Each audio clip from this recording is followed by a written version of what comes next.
Hey everyone, thank you so much for tuning in today.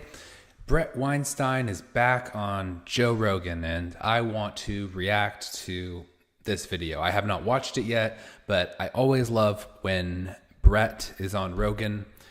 Bret is one of the people that I've learned the most from in terms of evolution. I don't agree with him on everything, but I think that he brings a fantastic perspective that we can all learn from. In a lot of the videos I've done recently, I've talked about Darwinian forces shaping things. I've related this to AI. I've talked about other contexts in which this is a predictive model for the behavior of complex systems. It's a great way of thinking about things, and he brings a really powerful toolkit, and he teaches people how to think in a very smart way. Just a little bit about me, my channel, I react to things. I do hour-long live streams every day, Monday through Friday. I try to make it very intellectually stimulating. I try to make it controversial. I like to have debates. I like to put forth controversial opinions like that AI will not kill us. I've been debating a lot of AI doomers recently. And if you like this kind of thing, you like a lot of intellectually stimulating conversations, subscribe, like this video, and comment. All right, let's jump in. Also, I will say, if you want to find this video, I have a playlist on my channel called Sources where I save all the videos that I have reacted to. So you can go on my channel and you can find the Sources playlist and you'll be able to find this episode there. Okay, let's get started. Going to put on closed captions. Joe Rogan Podcast, check it out. The Joe Rogan Experience. Train by day, Joe Rogan Podcast by night, all day. What's up? Good to see you, my friend. I always get copyright striked whenever I put the intro to something. I hope they don't copyright strike me this time. Great to see you, Joe. Wild times. I guess it's not a strike. It's just a notice in YouTube that says this video contains copyright. Anyway. Almost unbelievable. Yeah. The last time you were here, we were really worried about what was going to happen. And now it seems like we're in a completely different timeline. Yeah, I have to say, in addition to being just overarchingly worried about what was going to happen to the Republic and to the globe, I was personally worried about what would happen to people like you and me if we lost. Yeah. Probably wouldn't be so good for business. They probably would have cracked down. There's that. But I must say, on my darker days, I had concerns even beyond that. And you probably should. Yeah. Yeah. In light of what we now know. You know, it's this USAID thing that's going on. You know, Mike Benz has been on that like a pit bull. And I've been following him on X, and he's going to come back on here and kind of explain everything. But he explained it the last time he was here, and I don't I'm certainly going to react to that video, and Mike Benz is back on Rogan.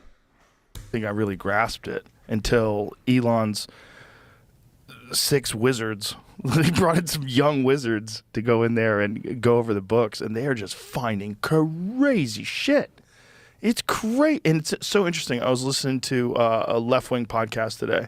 I like to mix it up. You know, I listen to all kinds of different stuff, and it was like I was listening to a different world. Like, they weren't even talking about all of this corruption and all this obvious buying of influence. Instead, they were talking about aid overseas and how people are going to starve. And I'm like, it's really interesting the degree to which media has segmented across the aisle. And I'm not trying to be overly political here. My family is very left-leaning. That's the world that I come from. But then, you know, I had this libertarian streak in me, especially as a youth.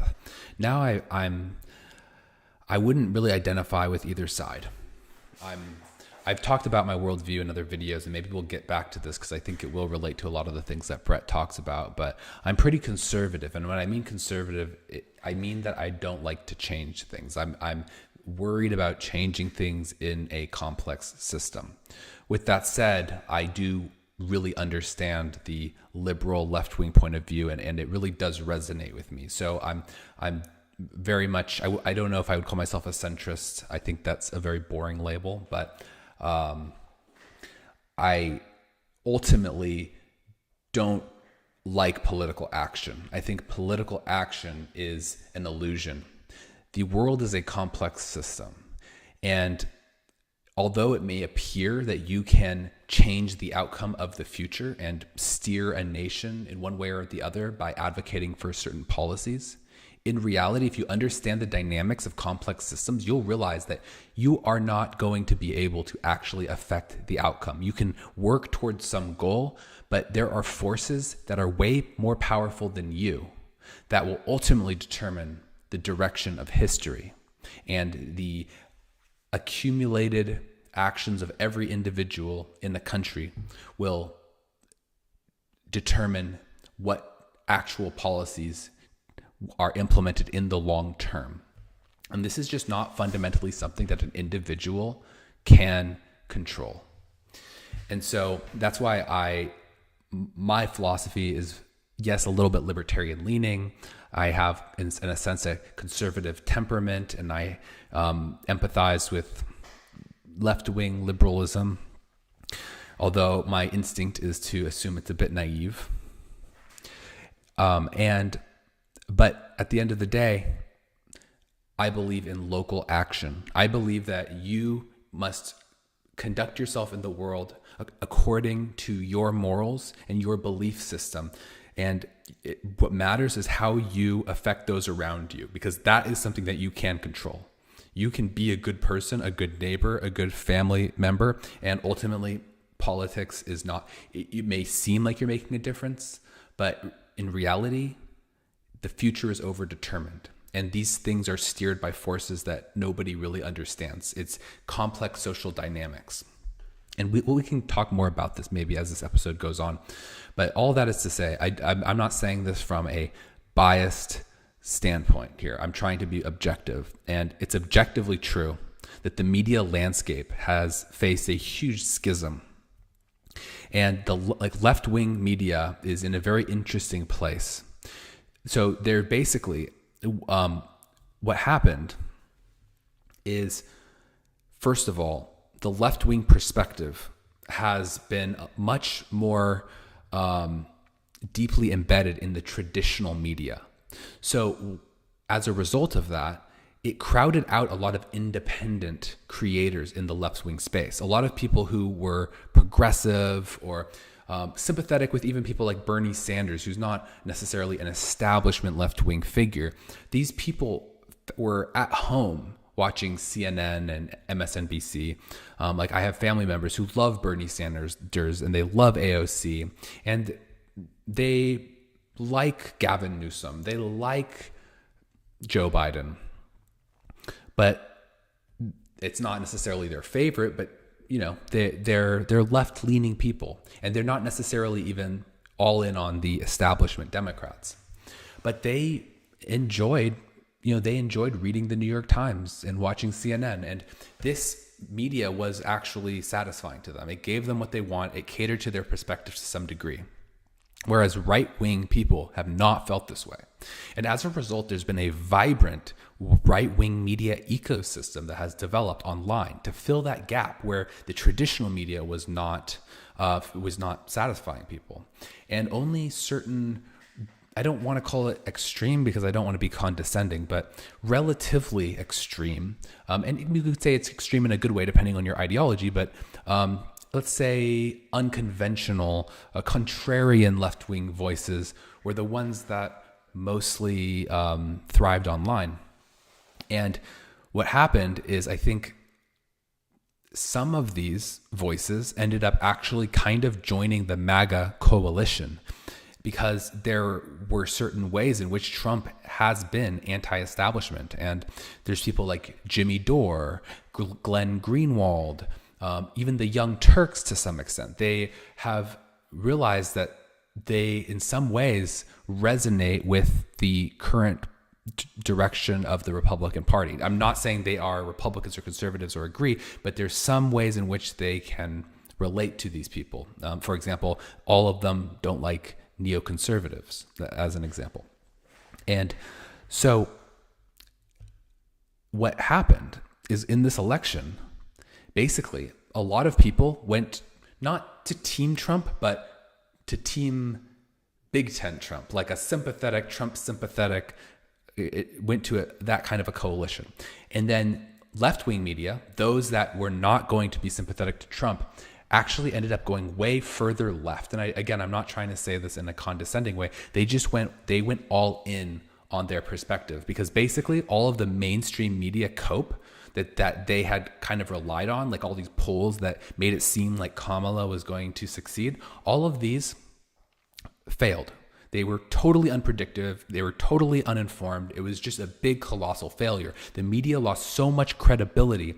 And essentially, as a result of that, people started to blame the left-wing perspectives that were put out by these media personalities. And so there was all this content posted by people like Kyle Kulinski and what's that guy, David Pakman, talking about how their audience was very upset when Trump lost, and they were almost like disenchanted with their channels. And so what they did, instead of joining the Trump coalition, which there's no reason that they need to do that, but instead of joining the Trump coalition, they doubled down on their perspective and just kind of played to the people who really want very fierce opposition to Trump. And and there is, I think, an increased appetite for that, since channels like MSNBC are even losing more credibility and more viewership by the day. So a lot of people like Kyle Kulinski, David Pakman, Crystal Ball, they all have gone, they've just kind of really, they've stopped trying to find that middle ground with the MAGA coalition. And they've been much more on the offense. And other people like the Young Turks, maybe, I don't want to say that they wouldn't agree with this characterization that they've shifted right, but they are in some ways aligning themselves with the right wing a bit more. And that middle ground, that kind of shared anti-establishment populist centrism that like something like the show Breaking Points used to do really well, that's gone. There's nobody doing that anymore. People are either all in with Trump, like on the conservative side, or they're more Trump leaning than they were before. And then there's people who are very, very opposed to Trump. And it's very interesting to see. And to some people, like all these extreme actions that Trump has done, like I like a lot of them. I think that these are good moves, but this is like a serious existential crisis, and it's very infuriating for a lot of people who are not fans. So anyway, let's continue listening to their conversation and see how they like to talk about this. And we did an episode on Monday about USAID. I recommend going back and watching that. We go through a lot of Mike Benn's content. We talk about all the shady things the government is up to, and we talk about Elon Musk's quest to get this under control. But let's keep listening. Mind-boggling, and there's also, I have to say, I'm upset at the general pattern of a failure to recognize how right those of us who hypothesized that there was a racket that had overtaken our entire governance structure, we turn out to be absolutely right about this, and no one's going to mention it. That's mind-blowing. It's very strange that the media is ignoring it, especially the left-wing media. It's just too big of a win for the right, and so they're just ignoring it. And then they're just highlighting the good things that USAID did, which I'm sure it probably did. Probably had to do some good things to like at least justify its existence. As a cover story, I'm not even sure. Maybe it doesn't change anything. Obviously, this was a mechanism used to funnel money to all sorts of things that we didn't vote on, that don't make sense in light of our constitutional structure. And I obviously have concerns like everybody else about where this train takes us, but seeing that structure broken up it's a huge relief. They gave $27 million to the George Soros Prosecutor Fund.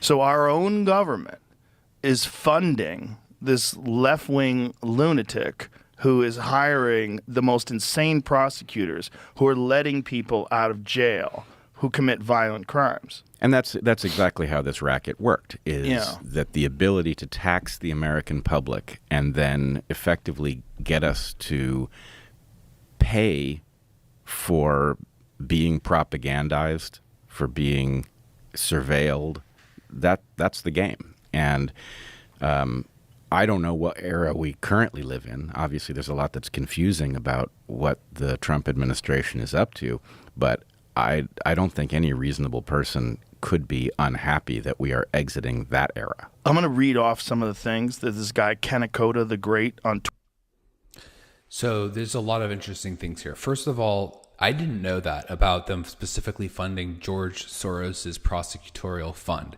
That's crazy. And the reason why that's so crazy is because maybe not directly, but in some sense, that is a profound violation of the spirit of states' rights and local governance in the United States. I mean, local governments are supposed to have jurisdiction, and there are certain things that are reserved for the states. Like the states are allowed to, for example, pass certain laws outlawing theft. They can do that. They can. This is under their authority, and they delegate this authority to local municipalities. And so oftentimes when a local prosecutor is prosecuting criminals or suspects, they are doing so under state law. And so if the federal government is funding prosecutors who will refuse to enforce state law, in a sense, maybe it's not directly violating the right of the state to set those laws, and it's like a loophole, but that certainly violates the spirit of it, because you're basically undermining the authority of the state to set the laws. So that's crazy. And Mike Benz doesn't think that there's basically anything good that USAID does. And he points out that you don't hear any local governments of the areas that USAID operates you don't hear any of them being upset that USAID has been effectively shut down. So that's a pretty good point of evidence that it's not doing anything. But also, I think it's really important to understand that it's bigger than it seems. This is a lot bigger of a problem than it seems.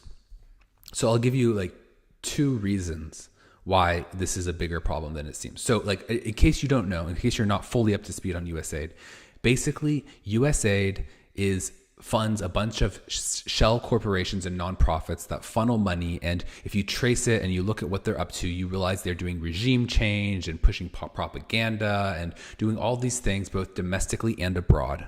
And essentially, a lot of money is flowing to a lot of people in power through this network. And maybe sometimes it's directly going into their pockets, and sometimes it's giving them soft power. Like, for example, imagine that you had a nonprofit corporation, or not a corporate, whatever, a nonprofit organization, and you're on the board, and you can make decisions, and that has billions of dollars. By allocating billions of dollars, somebody's getting paid. So you have this very immense soft power. Like, for example, let's say there's a real estate tycoon in your city, and you're going to build a structure for your nonprofit, like a statue and a giant building and all this stuff. So you want to commission this, and this is for your museum, let's say. Now, someone's going to get paid to do that. The real estate tycoon might have the land and might have the workforce to implement this, and so this person would be very happy if you went with his services. Now, this is a very powerful person. So you're controlling the purse strings. He's getting paid. And now, in a sense, he owes you one. So this is just like a micro example of how soft power is wielded by these organizations. But it's actually there's a lot more going on than meets the eye. And so I'll give you two reasons to think this. One, so USAID is 0.7% of the US budget. Now, people have been saying that as a way of diminishing it, like, oh, you're cutting this and it's only 0.7%. First of all, that's not a little amount. That's actually a very large amount. Like if you had an index fund that was basically doing no work and they were trying to track an index, it would be, I mean, it's not that it's no work. It's I guess I said that wrong. They're doing a lot of work. Relative to a mutual fund, it's no work, but it's a lot of work. If you had a 0.7% fee, that would be very high. And the scale of that is huge. So that's a huge take rate. If you were to look at this as like a tax, like a corruption tax of a certain like ruling class on the US government, that would be a very large amount, especially at the scale at which the US is spending. So it's already a large amount.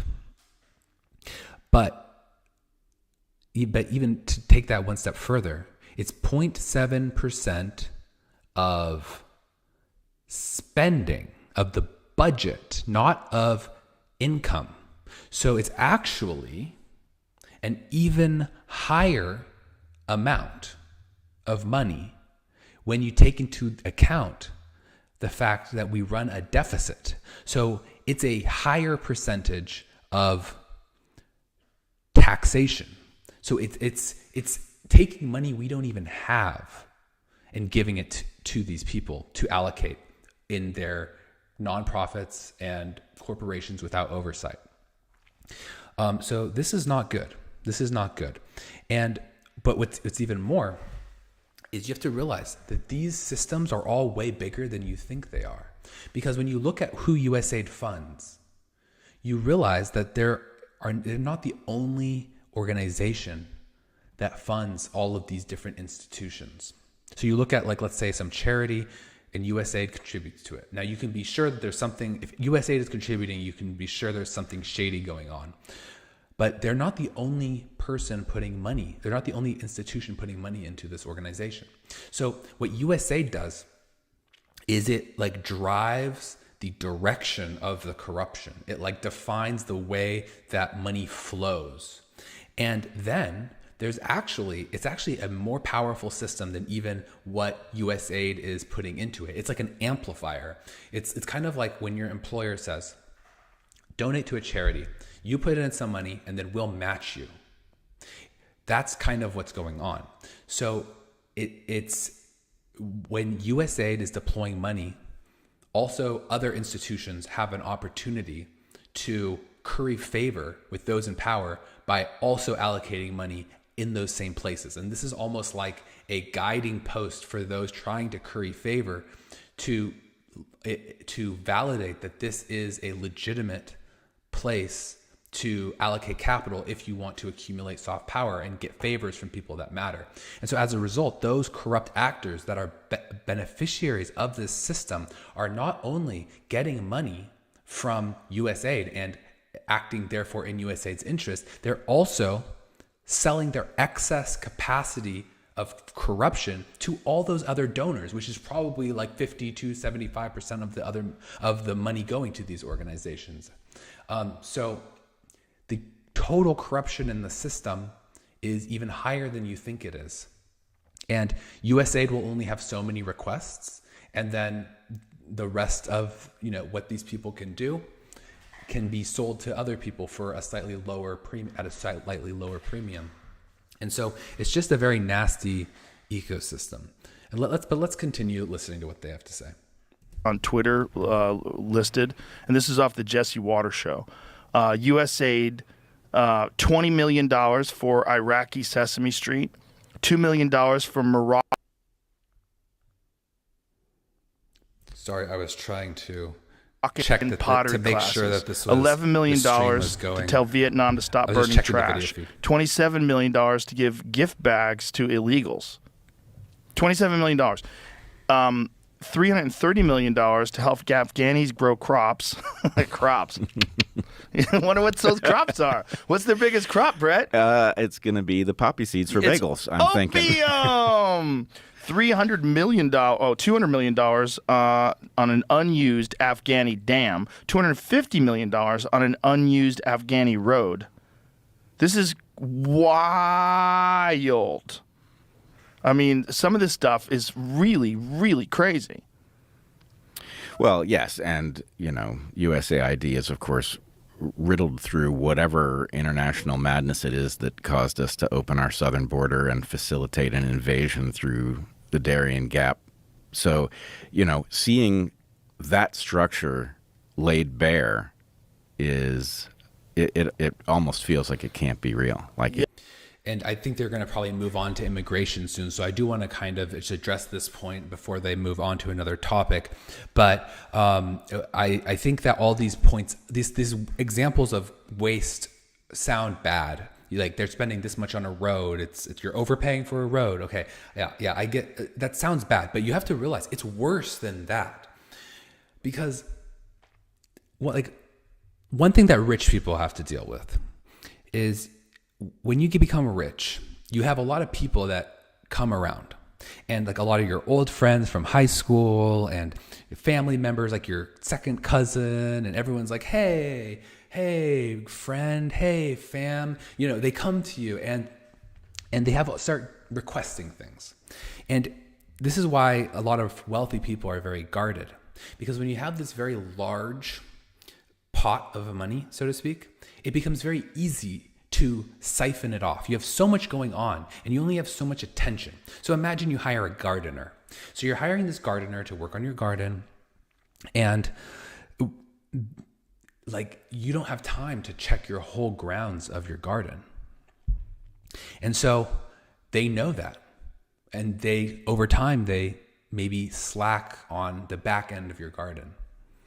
And you don't walk the whole grounds. You're very wealthy. You have very large property. You hire this gardener and you're paying them to maintain the whole thing. But there's some things that they're just not maintaining properly. And you don't have time to look into it. And maybe one of your great oak trees dies or something. And then you say, why did this die? And they didn't water. I'm making this up because I don't know about botany, but it's an example. And you say, why didn't you water it? And you say, oh no, it wasn't watered. It was a disease. And you make an excuse. And you can see how what happens is wealthy people end up getting hustled. Everyone around them will slightly lower their standards, and only when they're under the eye of scrutiny will they perform at the top level. And since a wealthy person has only a limited capacity to judge the work of others, it's really important that they build up a very strong organization that can keep everybody in check. Otherwise, at any moment, people are basically going to embezzle money, in a sense, from this wealthy person by providing services and taking upon responsibilities, and then taking advantage of the fact that the scale of this person's operation is too high to monitor them. So everyone will just basically slack with their job when they can, and there'll be so many people that are slacking off that the wealthy person, if they don't have a good organization that keeps people in check, they're going to have money siphoned off. They're going to be overcharged here, overcharged there. Maybe they give their assistant the credit card and they say, go buy some lunch, and the assistant doesn't really care about their budget. For example, if they didn't set that, that person might be making reckless decisions with the budget. It's all these little things, like death by 1,000 cuts. That is how money is stolen. Nobody really in the real world steals things explicitly. I mean, it's not true, they do. But a lot of money that is in effect stolen is stolen legally, and it's stolen through incompetence. It's almost like this thing where intentional weaponized incompetence, not accidental. It's almost like this thing where they get multiple jobs and they know that the companies won't fire them quickly. So they stack multiple jobs and stack multiple salaries and they underperform, and they know they can get away with it for some amount of time.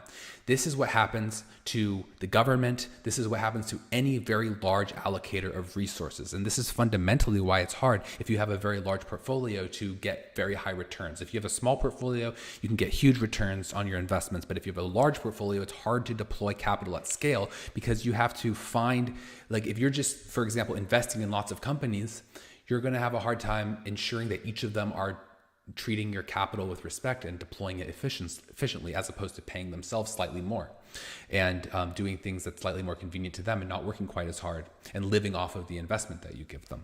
So all that is to say is I'm here trying to draw a metaphor for between this and what is happening with USAID. When there's all of these incompetent projects where resources are overspent and people are under-delivering and it's just this ridiculous stuff is happening. This is a way to steal money, to embezzle money. It's legal because you're just, overcharging a little bit and underperforming. I mean, you can't force someone to perform. Like, they can just do what they want and then you can decide if you want to work with them in the future. But when you do this systematically, you're extracting money from the system. And the sad thing is that this is a super destructive thing because people still spend time on this. So let's say you're building a road for the government and the government doesn't have very strict performance standards. You're going to slack, you're going to take all that money, you're going to overcharge, and you're not going to do a very good job and you're not going to work very hard. Now, if you were working for the private sector, you are way more likely to have a company that actually expects you to perform. Some companies will overpay, some companies will not be well managed, but on average, the private sector will do a better job than the public sector. And so, with the problem with putting out a bunch of money up for grabs like this, like what USAID is doing, all these grants and funding all these organizations, is they're incentivizing smart people who could otherwise be hardworking, contributing members of society. They're incentivizing them to basically underperform and build things that are not needed, like a road in Afghanistan, and charge like a bunch of money. Because who wouldn't take that money? That's a very big incentive for somebody to spend time on. Like, I mean, why would you work hard and start a business and invent a product that people want and build a factory and manufacture it and ship it around the world and market it and do all that stuff when you could just build one road in Afghanistan and get $250 million? If you're a smart person, why would you do all that stuff that benefits people, right? You'll just take the money. And that's the problem, because we only have so many people who are willing to work hard and are smart and capable in the world. There's a limited capacity. And we need these people focused on solving problems that people actually have. And instead, we're paying them to do stupid stuff. So anyway, let's continue listening. Like, it can't have been this close to the surface, and yet here we are. They were spending, is this number correct? I think the number that I read was $600 million every 2 months to ship in illegals. Sounds right. I don't know the number offhand, but what the fuck? Well, you have to realize that basically we had a shadow apparatus functioning. And it involves all kinds of things. It involves payoffs to people who didn't deserve them. It involves contracting to entities that were necessary to get the work done. So I don't think we can properly understand what these numbers mean and what they're actually being used for, but it was a racket. Well, we were always wondering, like, why is our debt so high? Why is the national debt so high? Like, why is our deficit so insane? Well, this is it. I mean, how about the one where So to be clear, USAID is not why. It contributes to it. It's like maybe 1% of the reason, but there's a lot of other reasons why the debt is so high. So that is not technically true. I don't know what Joe meant by that, but obviously it's not just because of USAID. He probably didn't mean that it was, but I just want to clarify that. Now, what is consistent, it seems, in government spending is there at all levels, there seems to be a lot of waste, fraud, and abuse. So USAID is one example. It's probably the worst example, but there's a lot of other examples in other parts of the government. And like one that comes to mind is the Department of Defense. The Department of Defense had an audit, multiple audits actually, over many years. And they have had over $1 trillion missing. So it's like, okay, you're supposed to have, I'm making this up, these numbers, but you're supposed to have $4 trillion on your balance sheet. But we only see 3 trillion. Where is the other trillion? And they're like, I don't know. I mean, how the hell do you lose $1 trillion? $1 trillion, not a billion, not a million. $1 trillion they just don't even know what happened to it. And it's not like there was a fire and their accountants had all the papers in a building and then that caught fire and they lost the records. This is the modern day. We have computers. We have record-keeping systems with backups, and we've had this for decades. So there's no reason to not have this information. I mean, it's beyond unacceptable. It's just, it's ridiculous when you realize like our debt is what, like 30 trillion? I'm not sure where it is today. And back when they were failing this audit, it was maybe, when they were failing the audits, it was maybe like 15 trillion. So this was a huge portion of our entire debt as a country. And I mean, we only get like several $1 trillion of tax revenue. So if you lose $1 trillion of it, I mean, that's insane. Like, how do you do that? That's so not okay. Everyone should be fired. That's like the most inappropriate thing ever. Like, look, you have a country and maybe a child goes missing in the country. That's bad. That's horrible. But you would expect out of a whole country, one missing child, there's not that many missing children. But if it's your family and you just have a few children right there and that's all you have to manage, and that's the level at which you're analyzing this, and one child goes missing and you're like, I don't know, and you're just like, whatever. I mean, that is beyond unacceptable. That's crazy.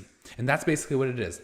The military has only a few $1 trillion to work with, and $1 trillion of it was missing. I mean, it's just crazy. You can't even put into words how crazy that is. So it seems like Trump is very serious about reforms in the DoD and beyond. So let's keep watching. Where they paid $236 billion, like, for chargers. Do you know that they were trying to set up chargers? You mean car chargers? Car chargers. And they only built a couple of them? Excuse me. $40 billion for electric car ports. 8 ports have been built. You know how crazy that is? $40 billion for car ports. But I have to say, as much as this is shocking, I wasn't surprised. I thought that effectively our entire system had been turned into a racket and that we were basically being fed a cover story from it. And it's weird to now have the evidence of this, but I think it was apparent that whatever had taken over our system wasn't interested in the well-being of average people, that it was interested in the power of the state to take people's resources and redistribute them, and that really is what's been going on for most of our adult lives. And it's also important to note that this progressive, left-leaning, like radical left arm of the government, of the country, was manufactured. Yes. It's all manufactured. It's all manufactured and supported. It's not organic, which is really fascinating about the other side, because the other side, the reaction to it is organic. Like, say what you want about the Trump administration and what you think about him. That was an organic shift where people were like, fucking enough. Yes, it was an overdue reaction. Yeah. The cover story that what we were up to was righting past wrongs was so pernicious and pervasive that it was hard to get our footing to challenge it. Right. But it shouldn't really be surprising that movement wasn't organic. Of course it was induced. It was a cover story for theft. And we're going to be waking up to the magnitude of that theft for quite some time. Have you ever heard of the audience effect? It is Yeah. It's interesting though that, as they were alluding to earlier, I'm just going through this ad, I'm skipping through it. It's fair use. But it's interesting. They were alluding to how they were surprised that left-wing independent online media is not really siding with Trump here. They're really focused and fixated on the inappropriateness of Elon doing this. Like they're saying, oh, this is a hostile takeover of the government by Elon Musk, like one man, a billionaire, having all these records. And I mean, I find that crazy. I mean, first of all, people have tried to audit USAID and these organizations before. Senator Joni Ernst from Iowa, a sitting senator, went on a space with Elon Musk and talked about how she tried to exercise her congressional oversight over USAID, and she was threatened by them. And then she details the extent to which they simply did not comply with her requests, and they would not investigate anything. They would give her very limited access to information. They would lie, literally perjure themselves and say something doesn't exist when it does. And there was no recourse. These people were completely immune to any sort of consequences, and they knew it, and they took advantage of it.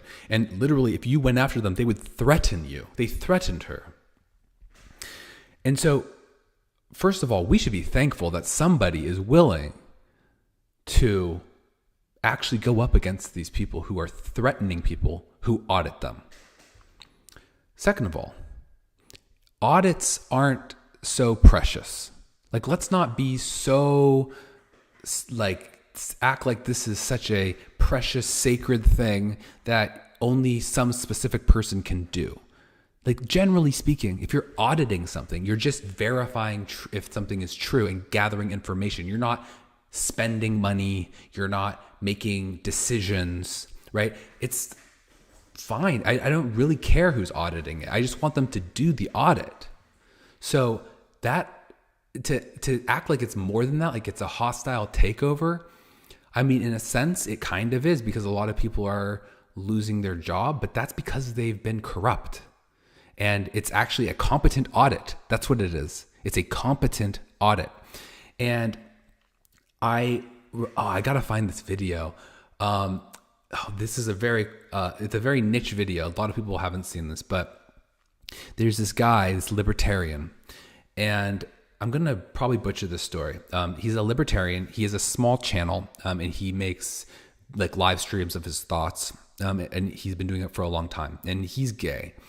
And he talked about this experience that he had when he was in DC, and he was like, I can't remember, like basically getting with this other guy who worked in DC, and this guy was an auditor. And this guy told him, basically, an auditor, when you're an auditor for the government, you're in this weird position where you're supposed to find something, but you're not supposed to find something so bad. Like there's like a unspoken negotiation between the auditor and the auditee, because the government is the one who chooses who does the audit of itself, and it's the one that holds itself accountable. So you can see how there is a bit of a conflict there when you're doing an audit. And so anyway, what this guy was telling him, and I think that he was kind of like letting his heart out to him because of whatever they were having a bit of a relationship. And the point, not to get into all these technical details, I just want to tell you why I know this. And so what he was explaining in the video, though, is that the dynamic between the auditor and the auditee when it's the government is that the government doesn't want the auditor to find anything. Like they don't want them to make a big deal out of things. I mean, of course, if there's something unignorable, like the $1 trillion doesn't add up, there's nothing you can do about that. But there's almost a reluctance to really do an audit. What you want to do is you want to find a problem that no one would get too crazy about. Like if you find nothing, then it's like, well, did you even do anything? There's going to be some problem, but you want to find the problems that are just like, oh yeah, we should fix that. Oh yeah, okay, good suggestions, right? These mid-level problems that are not super bad. But if you're digging up real dirt, you don't want an auditor that does that. So there's this unspoken agreement between the auditor and the auditee that you're not really looking. You're just going through the motions, finding a few things that are not a big deal and calling it a day. And then that's how you get hired again to do the next year's audit. And by the way, remember what we were talking about government spending. If you get overpaid and you get to underdeliver, you get to take taxpayer money and do way less work. And now these people, these accountants and whatever, lawyers and whatever, they're not helping companies build things. They are just working for the government, doing bullshit, getting way too much money for it. So that's what audits, in my understanding, that's how they work. And Elon is coming and he's actually doing a real audit. And everyone is losing their mind. And they're trying to they're trying to paint him with the worst motives and saying, oh, he just wants more contracts and this and that. If you know anything about him, that is not what he wants. Yes, he wants like less regulation, but that is not the bottleneck to, like, the lack of contracts is not a bottleneck to his performance. The bottleneck to his performance is a lack of engineers. And so he wants a prospering economy with a lot of talented people in it that he can hire to work on his projects. That's his problem, is lack of talent. So that's why he diverges with a lot of MAGA people on immigration. But all that is to say that he clearly is not doing this to somehow get more SpaceX contracts. It's absurd. He doesn't need that. It doesn't even help him. There's no reason that he would do that. But like you can say he's biased, but it is objectively upsetting when Starlink, for example, is a really good solution, and then these objectively horrible solutions are getting paid. You can call that a bias, but it is actually just a reasonable observation. So all that is to say, I can't, it's just an absurd thing to be so upset about someone just going in and auditing. We should be thanking him for what he is doing, because nobody else would be brave enough. Like I think it's funny. People are obsessed with the Epstein list, releasing the Epstein list. And I would like it to be released, but everyone acts like they are so moral and they are so like strong and like pious. I bet most people, if Epstein wanted to be their friend, especially if you're not even successful, and this rich guy comes up to you and is like trying to be your friend and wants to pay for things for you, you wouldn't ask questions. Like, you wouldn't stand up to Epstein. If Epstein was threatening you, you would be scared. You might do what he says. I doubt most people would have done the right thing if they were put in the shoes of a lot of these people. So as much as I do want to expose the Epstein list, and I'm in favor of that, I'm not arguing against it. It's people have a really, I just notice a trend of a consistent lack of ability to put themselves in the shoes of people who actually get caught up in these schemes. And you have to remember, there are things where there's a playbook. There are things like, for example, if somebody breaks into your home, there are things that you do about that. There's a playbook. First of all, you should have had security cameras. You should have had security measures. You should have locked your doors. You should have done all of these things. Hopefully you did. Next time you will if you didn't. You should have insurance, so you can file with the insurance, get any coverage that is relevant to making you whole again. You go to the police. You do a police report. And there's a variety of other things that you do. This is something that's well litigated, well understood. It's a well-traveled path. When you are at the frontier of government, there is no playbook. When there is somebody who's blackmailing you, for example, who has ties with the CIA and other intelligence agencies and law enforcement agencies and has connections throughout the government and basically is like, I will kill you and I'll get away with it, or I'll be able to do anything and I can direct, investigations towards you and all this stuff. What do? You go and report it to the FBI. They're on his side, or some people are. I mean, it's going to go nowhere.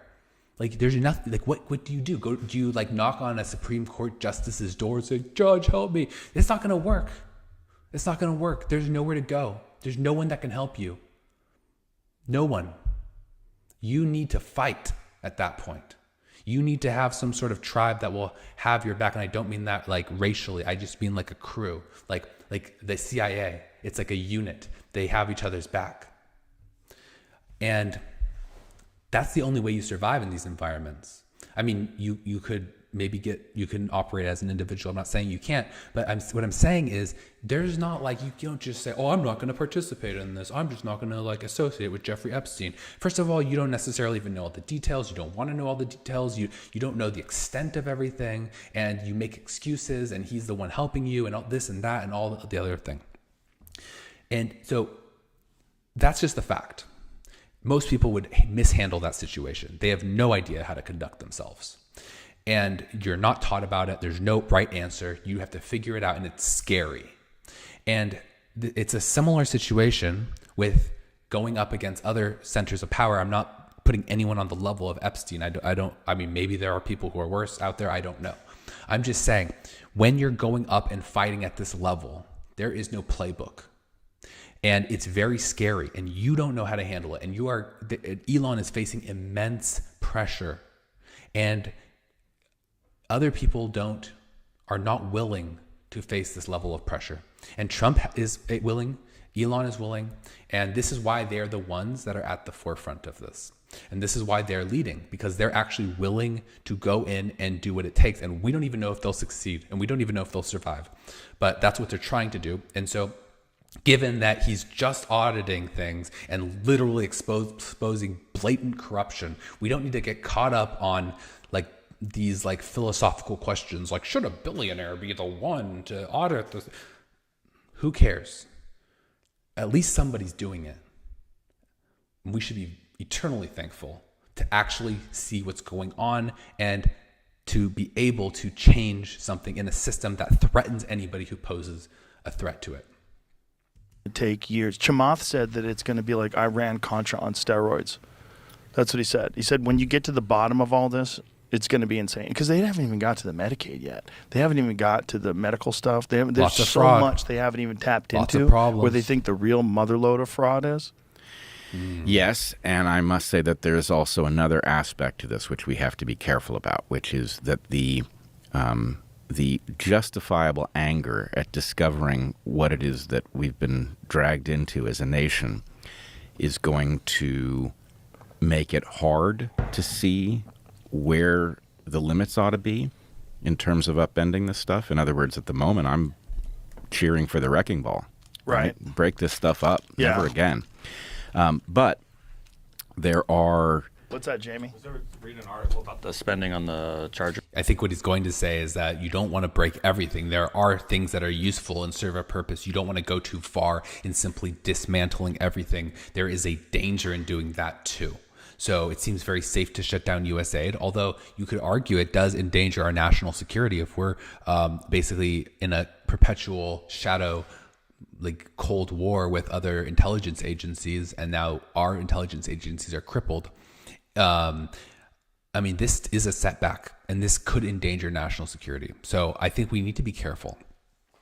I don't think it's about aid, but I do think there is a reason, and there is a benefit to these things as they exist. They do serve some purpose for the U.S. national interest.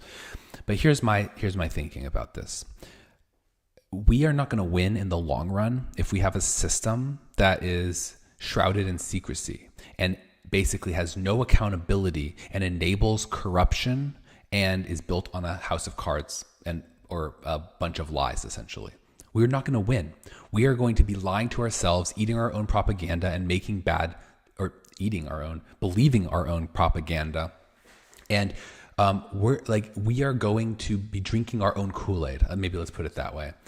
And that's just going to lead us to make bad decisions. If we think that all these things are humanitarian aid and they're not, and we think that like whatever types of propaganda is put out by these organizations, we just believe it, we're going to be led to believe false things. And by doing that, we're not going to be able to make adequate decisions.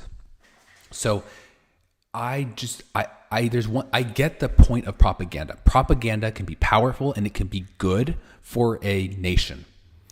It makes sense why countries try to propagandize their own population sometimes and other populations. It makes sense. But you don't want to be the one getting propagandized. Like, for example, talk about Russian disinformation. So the idea behind that is the Russian government is trying to put disinformation out for Americans. So you see why that's a problem. There's also a problem when there's American disinformation for Americans. The problem is not who is making the disinformation. The problem is who is getting the disinformation. So for America, if America is the one consuming disinformation, no matter who creates it, they are deluded about the state of the world, and they are buying into their own bullshit. And it makes the population make bad decisions. And so I think there is a problem with this. Like, one example is in Israel. I think, unfortunately, the population of Israel is not fed the same media diet as the rest of the world. And I think there is a big divergence between what they are hearing and what everyone else is hearing. And I sense that a lot of people are hesitant because it's a touchy subject and they don't want to offend people. A lot of people are not willing to speak plainly on the topic of the Israel-Palestine conflict. Everyone's very political. And I think this is a great disservice to the Israeli people, because they don't know necessarily the extent to which people are angry. And when they see this anger, it's usually characterized in a way that I don't think is accurately reflects its true nature. Like, it's characterized as a pure form of bigotry and anti-Semitism, when in fact it's often related to other things. Let's just say, like, people aren't coming and just like, being racist and saying this. Like, there's other things. But when that conversation is had, it kind of devolves, and people don't really want, there's accusations get thrown around and people get uncomfortable and people don't even want to have that conversation. So a lot of people are thinking things and not saying it. And I don't think that leads them to make good decisions. So all that is to say that we as a country need to operate by the book. We need to do things morally. It's okay to be harsh. We can do espionage. We can do covert operations, and we can use violence in our military and all this stuff. I'm not above that, but we need to be honest, and we need to be the country that is in touch with the truth and is seeing things as close to the real way as possible, getting as close to reality as possible, is going to be the one that's going to make the right decisions and is going to thrive in the long term. And especially in our position as the most powerful military on earth and the most powerful economy on earth, we really don't need a lot of secrets, because we're just very powerful. Like, if you do jujitsu, you'll see like a guy, Gordon Ryan. He's so good. He's so dominant. He can say what he's going to do to you, and then he'll do it. And there's nothing you can do about it. He can wrap you up and choke you in any way he wants, and there's nothing you can do about it. And that's kind of like what we are as a country, both economically and militarily. So why do we need so many secrets and classified things? We don't. We can just literally beat people. We don't need a secret plan to fight China. We can just win. against China. We could tell them what we're going to do and win. Now, there is problems with telling people things that can make it harder. So I think it makes sense to have classified information, but not much needs to be classified. And we can just do things above board, and we should just do things in a very straightforward way. And if we actually can eliminate corruption in our own government in the long term, although it might have a short-term effect that is negative in terms of our global soft and hard power, in the long run, we're going to be set up for success because we are in touch with reality. We'll make good decisions as a population. And we have a sustainable system. We're not going to have a crisis where, let's say the CIA is so corrupt that it's doing things domestically and abroad at a critical time. We're at war. We need them. But at the same time, they're like completely abusing the population because people got in there who they know there's no oversight and they start abusing it, right? And then at that point, we have to reform the CIA, and then that's going to hurt us at a critical time when we need them. And everything there's going to be a lot of drama and civil conflict, and all this stuff can arise if we don't address this promptly. So let's address this promptly. Let's get our ducks in a row. I'm not against any of these people that are working in these institutions, and I'm not against these institutions. I want the U.S. foreign interest to be pushed forward. I want America to thrive. I respect that people are dedicated to public service. I think it's great. I think it's great that there's people at the FBI and CIA that are hardworking, good people and patriots. That's good. I love their intention, but I just want us to be better. I just want us to live up to the moral standard that I know we can. I want us to be the most moral, most upstanding nation. So in order to do that, we need transparency and we need to audit. So whoever will audit, you can have the job. If you're willing to do it, you can have the job. Elon Musk seems like the only one. Chargers, they said that they haven't actually, according to this, they haven't actually spent all that money yet. Well, what do they do with it? They've spent some of it to make some of those things, but it's just that hasn't been allocated yet. It's a long article going through all the spending that's been done. It's on factcheck.org. Factcheck.org. Who runs that? I don't know. Some of the chargers have been made. Some of them are on the way to be made, and they've built 61 at 15 stations since mid-August, or through mid-August. 14,900 more are currently in some stage of development. But that's where it goes into like where they are, what they have to be done, and who's getting the money from them. It has to be done through a long process from each state. Yeah, the question is, how can we get a proper accounting? As you point out, who the hell is factcheck.org? Well, that's the problem with fact-checking organizations. That should really be illegal. Like, I think if you're a fact-checking organization, we should have stringent rules on what influence is being peddled. Like, who's paying for these fact-checkers? Who's behind the scenes? What is the it should be very transparent. How did you determine whether or not this was true or false? Because there are a lot of things that get said. Like, I don't know if you saw this, but So I hate to keep disagreeing with Joe here because I love Joe, but I don't agree that should be illegal. I think that's a bit of an I think he's speaking very loosely here, but it shouldn't be illegal. You should be able to talk about facts in any way. That's freedom of speech, and this is a solvable problem. There's two reasons why and it is true, these fact control organizations are out of control. That's true, but there's reasons behind it. So here are the two reasons. One, they're getting funded a ridiculous amount of money. I mean, how is that even profitable? Like, think about this for a sec. Who cares? Like, who's paying for this? Imagine you wanted to start a blog where you're fact checking things. Do you think that would be a viable business? Do you expect to actually be able to pay a staff and do that? I don't think so. I mean, that's a very hard business model. As someone who works on internet businesses and thinks a lot about how you can earn revenue from things and stuff, that is like a horrible business model. So that's not sustainable. These organizations are generally funded by USAID and other institutions like that. And they usually do have an agenda. And that's the only reason that they can exist is because they are in some sense propaganda. But if you take away this funnel of funds, this institutional, you take away USAID and these other institutions that are doing this, and because it's not sustainable to keep funding it from private sources, you need to You need to have, you wouldn't want to spend your money on this. It's a very low return on investment type of a thing. You would want to, it's better to pay taxpayer money for it.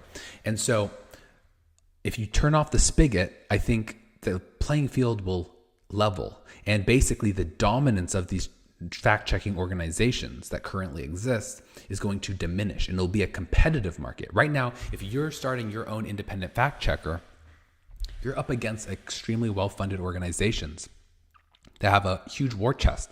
How can you compete? I mean, it's barely possible to even make a sustainable fact-checking business, and let alone these super wealthy organizations are now your competition. So you can't, it's even in a competitive market, it's hard. And when the other side has an unfair advantage, how do you stand out? How do you win?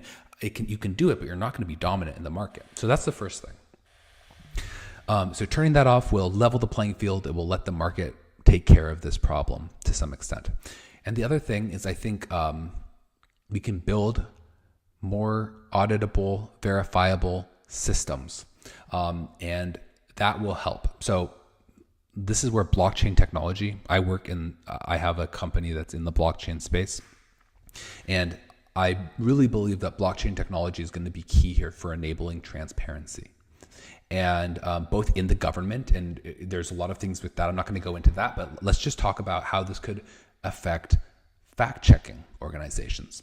If fact-checking organizations are built with blockchain technology, you will be able to understand exactly how they came about these facts that they are claiming to have checked. So you can have like publicly auditable logs of moderation and decisions, and like what facts you're intaking, and the different, and you can understand who the different participants are that are making these decisions and saying these things. And these are available so that you can statistically analyze them and understand if there's any bias or patterns. You can also trace inflows of capital going into these organizations, so you see who's funding it, and you see why certain entities are interacting with these protocols in the way that they are. And it just creates a much more transparent system where you can then assess how credible the fact-checking organization is. And so when you have this very open, auditable, credible fact-checking system, and then you have this very private, shrouded, factcheck.org, whatever, Snopes, whatever, you have this type of shady, who knows who funded it type organization, then who would you trust?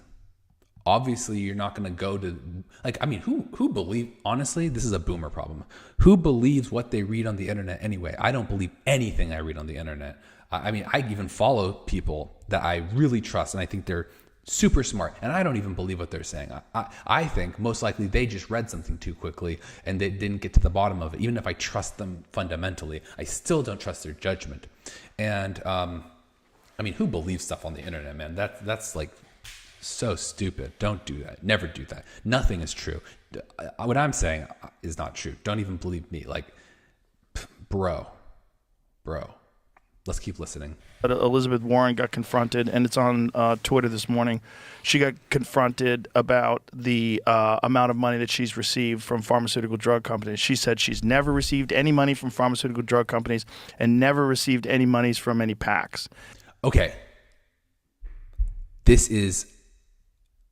Let me tell you something about the world, okay? The pharmaceutical industry is based in primarily one city, Boston. Now there's hubs in North Carolina, in San Francisco, in San Diego, in New York, and then there's other places globally. In Switzerland is a big international hub. But Boston is the mecca of biotech and pharmaceuticals. Why? Why is Boston the mecca? Because of the colleges there. Harvard University. Have you heard of Harvard Medical School? Does that sound impressive to you? Harvard University, MIT, these are super powerhouses of science. And this is where this is the locus of the pharmaceutical industry. It is, I don't have to even look this up. It is inconceivable, fundamentally inconceivable that Elizabeth Warren does not consider the pharmaceutical industry to be a super important part of her coalition and her constituency. It's inconceivable that she doesn't believe that. It doesn't matter how much money they gave her. A lot of people that vote for her in her districts work for these companies. This is a huge source of wealth for Boston and for Massachusetts, where she is a senator. She was, I believe, a law professor at Harvard. That is the mecca of the pharmaceutical industry. And by the way, legal is a huge part of the pharmaceutical industry. The pharmaceutical industry is almost more about law than it is about science, because everything is regulatory in nature. You have to put all these submissions, do all of these trials, and file things in the right way to get regulatory approval. It's a 100% government-controlled industry.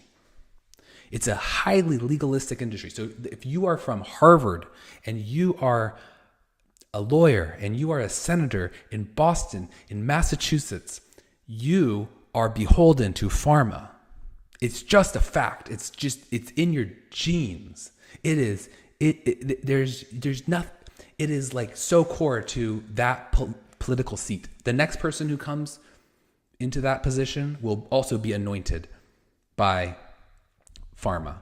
It's just like saying that people in LA have nothing to do with Hollywood. Like politicians from LA have nothing to do with Hollywood, or from San Francisco have nothing to do with tech, and that people from DC have nothing to do with the government. It's ridiculous. It's like the most ridiculous thing. So, yeah, I'm sure she gets a lot of money from pharma, and I'm sure that this is one of the most important special interests to support. And among others, there's a lot of other old money industries in the US that are based in Boston, like big consulting and finance firms and stuff. So Massachusetts is one of the most, let's just say, how would I put this? Elitist states in existence.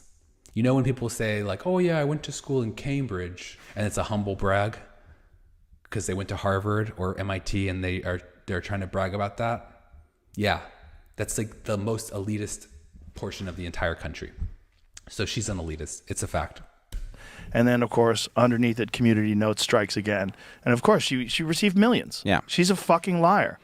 Well, and it's an arms race. Yeah. How can pharma cloak the money that it's giving so that there's plausible deniability at the point that Elizabeth Warren is confronted, or Bernie Sanders? Bernie Sanders was hilarious. Only 1.5 billion. Only 1.5 million out of 200 million. Only 1.5. Yep, that's what I saw First as well. he tried to say nothing. Only the hardworking people in this country gave him money. Well, I don't think the Democrats understand that it's over. And yeah, that's a good point. They don't understand that it's over. A little bit. I'll talk about a little bit about Bernie Sanders for a second. First of all, that's not even a good thing. Like if you took money from working people and then you lost, you just wasted their money. I hate to say it, but if you sold them an unrealistic narrative, that's a scam. Now, I don't mean to be too harsh with this criticism, but I think that people need to take accountability. And this is something, I work in crypto, so I see this a lot. People have good intentions. They're good people. They're kids. They're young. They're optimistic. And they create these tokens and they sell them to people. And people spend their hard-earned money on these tokens. And I think this should be allowed. I don't think this is a fundamentally bad thing, but it is often the case that people spend way too much on this and then it goes down in value a lot.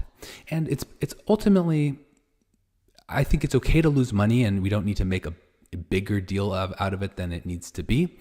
But at the end of the day, it's not great. And even if it's a good kid who's doing this, like with good intentions and really not trying to be a scammer or anything. There is some level of responsibility, personal responsibility that they need to take. They need to take responsibility. And it's not just simply okay because they tried. If they got people hyped and oversold something for fundamentally more than it was worth, and maybe they believed it at the time, but they were naive and they were just overly optimistic. I mean, being overly optimistic is being wrong. So there's something that's fundamentally you shouldn't be proud of if you've lost people money. You should not be proud of it. It is not a badge of honor. So first of all, the fact that he took money not from corporations and lost it, which maybe who cares as much, but from working people and then he lost, that's not an honorable thing. That's bad. You're a loser. And although you can be a loser with good intentions, so you're not the worst loser on the planet, it's like, man, people depended on you and you didn't deliver. So don't be too proud of that, first of all. Second of all, I agree with what Bret's saying about this is over. And I want to hear him out a little bit more on this, but it's interesting how it's always nurses and teachers. And these are big coalitions. I have family members that do those things. So it certainly is a wide-reaching, those are wide-reaching professions, and it does cover a lot of the population. And so basically, just to be clear, like Bernie Sanders was saying when he was accused of taking money from pharma, which apparently he did. So he did. So that's just a fact. You can't, like, he's trying to like do some spin on that, like, oh, it was a small percentage. Well, you still took the money. Just don't. If it was such a small percentage, why don't you just reject the money? Because it doesn't make a difference.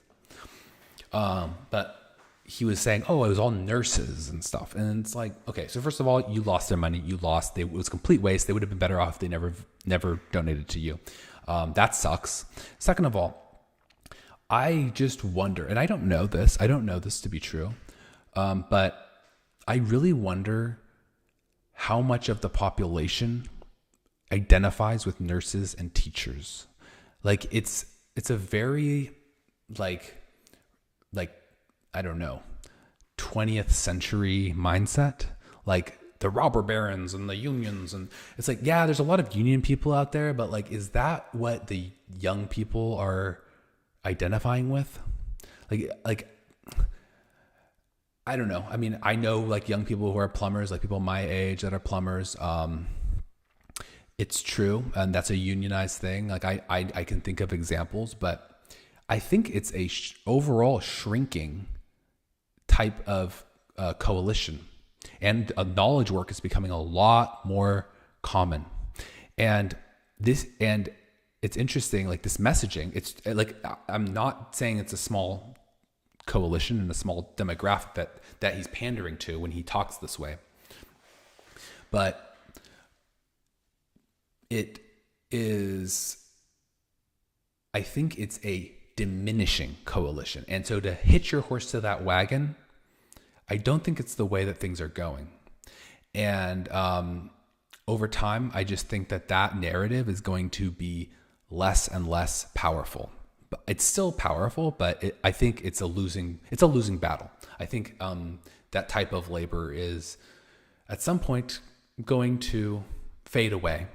And really, what we're going to have is at some point, we're going to have to basically buy out unions and basically just end that whole, like anything that we have unions do, they're going to be a very powerful voting bloc. And as a result, we're going to have to give them some kind of subsidy, but then end their monopoly on basically being an inefficient labor source. So like one example of that is the ports. The port people, they are rejecting automation. Well, at some point, we're going to have enough of that. And we haven't gotten to that point yet, but at some point, we're going to just be like, screw the port labor union. Like, I'm sorry, like I like them. Like, I've seen videos of these guys. They're very likable people. Like, I really like them, but we just don't need that anymore. And someone needs to have the hard conversation. It's like, and like, I even hate to say this, like it sounds harsh, but like a responsible leader of this country is going to say the things that are not popular but are true. And they're going to get punished for it. But that's what needs to be said. And we do not need labor unions working the ports. We don't need it now, and we certainly don't need it in 10 or 20 years. I'm sorry. But I feel bad for these people if they are negatively affected by this change. So let's make this transition as smooth as possible. Let's give them a longer contract. I'm for it. And then at some point we need to just subsidize them, and we need to just make sure that they're taken care of. But still, at some point that job has to go away. It's just a matter of time. We can't keep using human labor to manage ports when most of it can be automated, and these people go on strike a lot, and it's just inefficient. So let's keep listening, though. I think he's building on a really good point. And that there was a vast infrastructure that made their feeble arguments viable, and that infrastructure is now collapsing. People are far more aware, and their lives aren't going to function anymore. Well, it makes sense now that we're seeing these numbers because, okay, this was what was funding the infrastructure. Now we get it. Because it wasn't, otherwise, it's organic. This is the will of the people. This is how people are moving. It's not. It wasn't that at all. This was all organic, and it was really about control and money. It had nothing to do with helping people, making people better, giving aid to foreign countries. That's all a cloak and dagger bullshit show. The reality was it's about money. Yeah, it's money and influence. It's always about power and limited resources. Yeah. And this was a new game taking place at a level that was hard to believe, and therefore many of us couldn't see it. Did you see how they used software to map out 55,000 different NGOs that were used as a branch of the democratic system? No, I didn't catch that. I could send it to you. I think I sent it to you, Jamie, right? We went over it on the podcast before. It's so nutty that this was all kind of hidden until they started using software to try to figure out and map out where all the influence goes. And the crazy thing about the NGOs, and this is one of the things that Mike Benz has gone so deep into, it's essentially they contribute to the Democratic Party, the government pays them. It's all this weird sort of circular money transfer thing that's out in the open. No, it's a positive feedback. The whole idea is power is utilized to free resources that garner more power, and it is the exact inverse of the system that we are supposed to have. Yeah. It's very interesting. Where we're headed, that's a harder question. Where we're headed is we're going to own Gaza. Somehow. This is it. So Fractal Technology maps previously hidden connections between 55,000 liberal NGOs, revealing how tax dollars allegedly flowed through major institutions like Vanguard and Morgan Stanley to groups like the Chinese Progressive Association. This breakthrough tracking system can now monitor every dollar going to every NGO, exposing intricate funding webs that traditional tech couldn't detect. So it's very interesting. It's funny. This is basically some very crude form of cryptography, some sort of obfuscation. I mean, that's what money laundering is basically you make a paper trail that is hard to follow. And with oops, all this stuff was built up and was done this way, but we have computers now. Oops. You got to be careful. It really exposes a lot. I think it's interesting though, this is something with people talk about cryptocurrency as a way that people can do crime. And it's a horrible way to do crime because it's recorded. And so people can use technology to analyze it, and they can use software to analyze it, and they can track you just like this. So that's a very bad knock against cryptography. But the other thing that's interesting is that these are the same people. These people who are now being exposed by computer scientists who are tracing all their money are the same people who wanted to outlaw math. And they wanted to say, you can't have end-to-end encryption. You don't deserve privacy. That might be used for terrorism and money laundering for terrorism and all this stuff.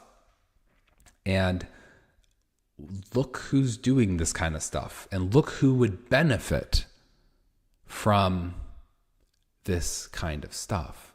If they had embraced highly private, decentralized systems, in theory, they could get away with it, but they didn't. And here's the thing. In reality, they wouldn't get away with it. In reality, these systems, these crypto systems, are way better than you might think that they are. And the reason is because when governments and NGOs use these sort of private cryptographic systems, there are ways to programmatically prove fairness without knowing exactly what's happening. So for example, you could construct certain software and mathematical proofs that show that although this organization is, for example, like you don't know who they're funding, you know that they're not funding a certain type of thing, but you still don't know out of the things that they're allowed to fund or the amount of money they're allowed to send. You can put any sort of constraint or parameter on it, and you can essentially do a kind of software audit that will answer questions like, was the accounting done? Is all the funds accounted for? All these things. You can embed all of that into the system, and you can prove that that's true without actually knowing what exactly is going on. And the cool thing is that this is great because you can just prove that people are following, that these organizations are following the law. And then when individuals use this to encrypt their communications, they don't have any such requirements. So if you have free speech, then your direct communication with others is completely encrypted and no one can take that away from you. But of course, when you want to have, like, the government can also enjoy that same high level of security. Everything can be encrypted. Nothing can be traced. Hackers, foreign adversaries can't get it. People can't do a hostile takeover and expose anything. Like, it's all going to be private, but we can also then ask questions that we want to ask of these systems, like, is this being handled according to this set of rules? And this can be actually mathematically proven. So it's a fantastic foundation to build trustworthy systems on top of. So all these people are screwed over because they didn't want privacy. They fought tooth and nail against privacy technology. And at the end of the day, like, we should have technology that doesn't let people commit fraud. Like in Bitcoin, you can't commit fraud. It doesn't let you. And these people, now they're getting exposed. Now they're going to get in trouble. Like, they're better off if they just weren't enabled to do these things in the first place. And that's another thing that these systems provide. So I think that there's a lot that we can do with the adoption of blockchain technology in society. So, example, Black Voters Matter Fund's $4 million distribution network was invisible until quantum mapping revealed dozens of subsidiary organizations. The unprecedented mapping reveals a previously hidden web of financial relationships. And that's what it's really all about. And yes. The problem is, sometimes when I see like a list of preposterous scientific projects that have gotten big grants, I read it and I think, they all sound preposterous, but I don't know. Some of these things are likely to have had a good explanation, and it just is not apparent in the soundbite. And some of them are every bit as preposterous as they seem. And so I can't look at a map like that and say what I would expect if the system was healthy. So I'm cautious about it. I don't think the system was healthy. I think the system was a racket from one end to the other. And I've been saying that we've been living in the era of malignant governance where there's basically no element of this you couldn't turn off and make us better. But we have to be suspicious also of our understanding of how a properly functioning system would graph in something like that, so that we don't overrun the train station when we get there. Right. And I will just say I was talking to a friend of mine who runs an Alaska Native corporation, which I don't know if we've talked about Alaska Native corporations before, but this is a corporation. It competes for federal contracts. It has some advantages in the competition for federal contracts, and all of the profits go to Alaska Natives. And it is finding itself in a very difficult to navigate battle because of all of the successes of Doge. So the Alaska Native Corporation is utilizing something called the 8A program. The 8A program is a program that gives advantages to disadvantaged people, and at some point that ability to use the 8A program was granted to Alaska Native corporations. Well, the 8A program is now under attack by some large corporations, federal contractors, who do not like competition from things like Alaska Native corporations, and it is being portrayed as if it was based on race, which it isn't. Anybody can use it. It's not a race-based program, but because people are in a mood to dismantle all of this left-wing solution-making corruption, these mega corporations are finding it easy to target the 8A program, and they are persuading members of Congress that it doesn't belong. And this is going to be a tragic loss if this program, which works well, is dismantled in the fervor to go after all of the stuff that should never have been. What is it? Yeah, but this is exactly the problem. This is why we need to correct course, because now we have real things that I didn't quite catch what's so good about this Alaska Native thing, but we have real programs that do a lot of good and that we would presumably want to fund, and we want them to thrive. But now they're lumped in and with all this other stuff, and we have to disentangle it, and we're not going to get it right. So now we're going to destroy perfectly good institutions because we have to, because the other bad things are so bad. And the solution is not to just do nothing, because the people are just basically running a giant scam on the American people, and it's just not okay. So, and I mean, fine, we can not do anything, and then it's just going to get worse. It's just going to grow and grow and metastasize in the system. I mean, it's bad. It's bad. And like, if you have a tumor, you remove it, and that can do harm to the body. It can be very harmful. And so we don't want it to advance. And that's why we need to take care of this now, so we can know what we're doing. We can do the things that are important. And if we need to give money to certain groups, we will give money to certain groups. Some groups should get money.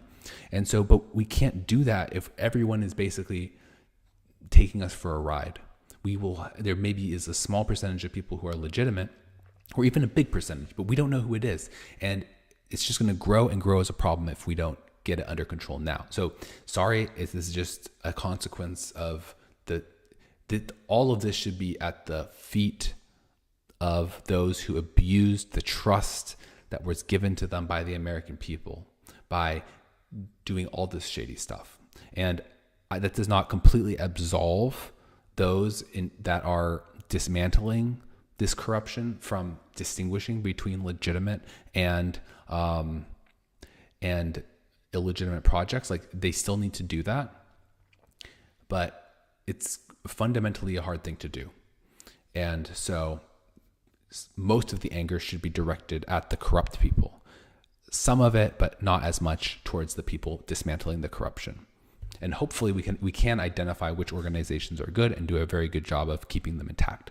But that is the cherry on top, that we should not take that for granted. We should assume that some legitimate things will be taken down and some bad things will happen as a result of this. But on net, there will be a greatly positive aspect from actually honestly auditing and getting to the bottom of what is going on with our federal budget. What does this program do exactly?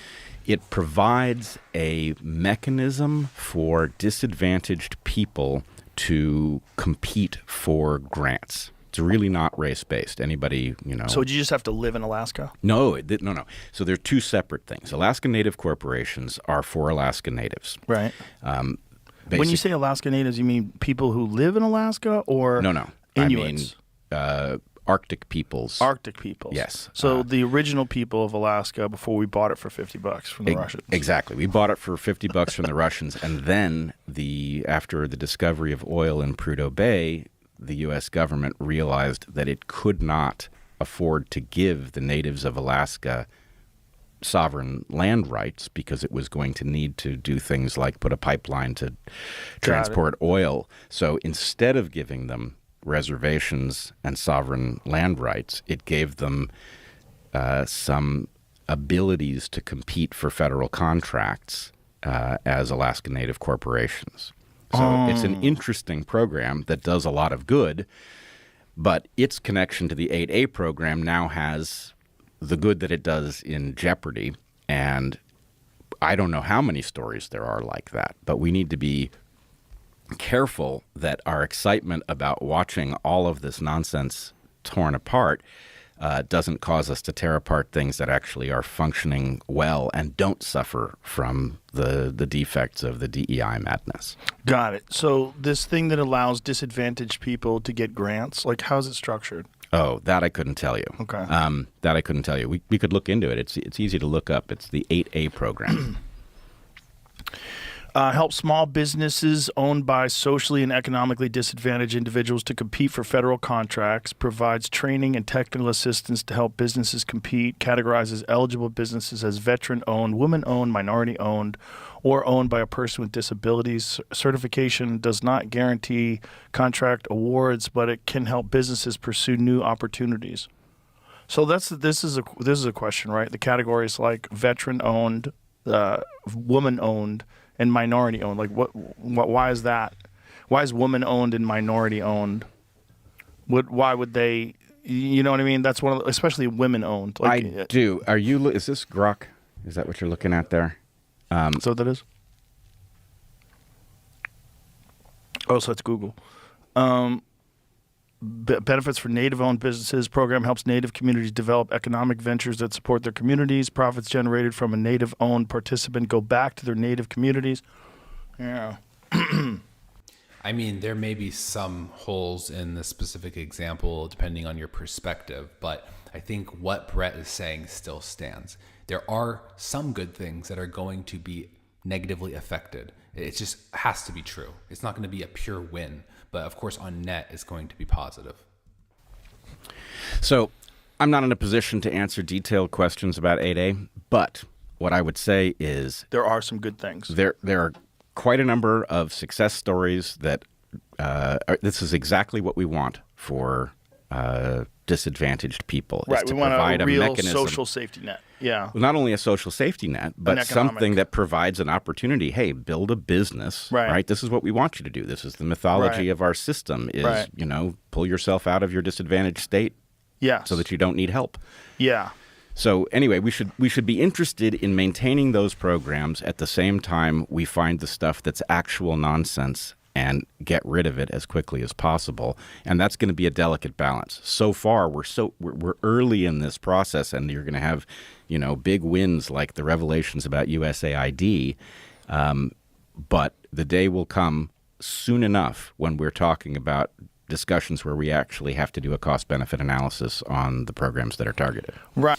So a few things that I'll say, and this is something that I actually learned from Mike Benz originally, but there are these designations for minority-owned businesses, women-owned businesses.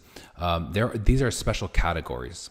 So perhaps these this is just an organization that helps disadvantaged people get government contracts, and because there are these existing categories, they are also just helping in the certification of these categories. Because, like, if it's true, you might as well get the certification. If a business is owned by a woman, might as well help them get that certification because there are those carve-outs for them. It's not to say that that's the point of the organization. The organization might help everybody. It's just if you qualify for something, then you can also, get that certification. So that seems pretty reasonable to me. And the other thing is, I guess in theory, the best person to get government contracts, I mean, it's complicated. Depends on what type of contract and how important it is. But for a lot of these things, oftentimes you want I think ideally you would have a low IQ category where you basically hire people who are incapable of doing anything else. Now, I'm kind of joking here, but because of course you need things to actually get done for the government. But so you don't, I'm not being fully serious here, but hear me out on this. If you are hiring the smartest, best, meritocratic people, you are taking them out of the private sector. They are no longer working on a productive goal. And they are now just doing things that the government decides needs to be done, which is most likely deeply suboptimal. And so they're no longer building what people need. Instead, they're taking it easy, getting overpaid, and under-delivering. That's bad for society because we want these people to be hard at work, pushing things forward, solving our problems, and giving us what we need.